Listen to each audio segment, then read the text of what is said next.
So joining us now for more is our own Tech Check anchor, Deirdre Bosa, to break down this M&A, AI acquisition, talent / everything else war that's developing with people who have trillions of dollars in balance sheet.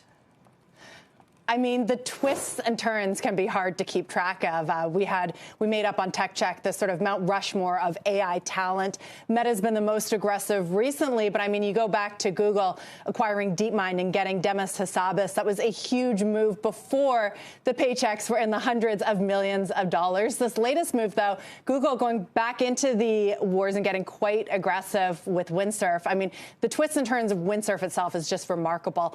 As of last week, everyone thought that OpenAI's $3 billion acquisition of Windsurf was a done deal. And then late Friday, Google swoops in and takes the CEO and a bunch of key developers for $2.4 billion. And, you know, I had heard that Microsoft, as OpenAI's partner, loomed large. It was reported that Windsurf didn't want to have to hand over all of its technology to Microsoft, which competes on AI coding with Copilot. So the dynamics are shifting in real time, Dom. You've got Zuckerberg poaching from all the different top AI labs, and you've got Google now in this. And, you know, the dynamics are shifting very, very quickly. And a lot of this, I should say, is not happening through traditional M&A. We call them kind of pseudo acqui-hires, right? Because you're leaving behind sort of a shell of a company and just taking out the founders, CEOs, key engineers, and leaving sort of the startups. You can see them on the bottom line of this image that you're looking at: Character AI, Adept, Inflection, and now you have Windsurf. In an interesting twist, yet again, Dom, you have Cognition, another AI startup, getting what's left of Windsurf. So this is all moving very quickly. Not just that, Deirdre, but everything you've laid out on the talent front makes this news story from the New York Times all the more interesting. Just crossed a few moments ago. But they said the new superintelligence lab is discussing major AI strategy changes, namely that Christopher Wang, I think you said, the new chief AI officer, discussed abandoning their most powerful open source AI model called Behemoth in favor of maybe doing something more closed source. So I can't tell you how big a deal this is to people who work in tech, who work in AI, who really see this at its core as an open versus closed source AI arms race. Open source, remember, burst on the scene first with Llama. Meta was one of the greatest advocates of open source. And then DeepSeek came along and sort of changed everything. American companies like OpenAI and Google, they've tended to work more on the closed source side. But the appeal of open source is that you can own the ecosystem. In many ways, it can be more efficient. It can be cheaper. It's transparent.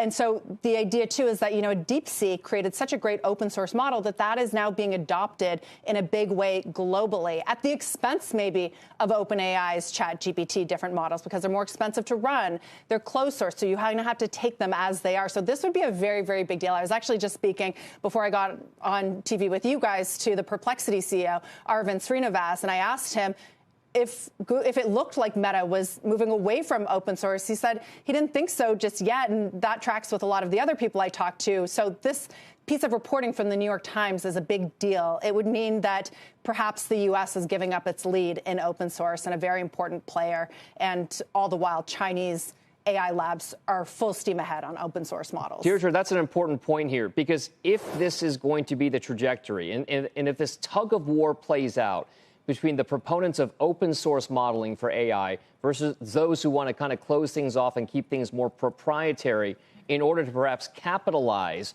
from a profitability standpoint on those developments, what does that do to the trajectory of AI development overall? And does it draw the talent away perhaps from the United States into those other parts? You made the point that it could be China, but it could be elsewhere as well. It's a difficult question, right? Because you're right. The monetization piece, it may be very more straightforward in terms of closed source, right? You can charge customers, enterprise customers, for APIs, and they get access to those models. But open source, right? You own the ecosystem. That is sort of a further away, bigger picture proposition that isn't just instantly monetizable. Does that draw people away? That's an interesting question, because what I hear what the talent wars revolve around, at least here in the U.S., is mission, right? And the mission is superintelligence, even though that is a very vague phrase, or AGI. That is when the artificial intelligence systems are even better than humans. That's what a lot of the top researchers want to work on. And you bring in sort of Mark Zuckerberg's announcement this morning that they're going to have the most compute power potentially. So everything that these top AI researchers need to get to superintelligence, that is, that is an appealing proposition for them. And, to keep it closed source might be worth it if they can get to that point first.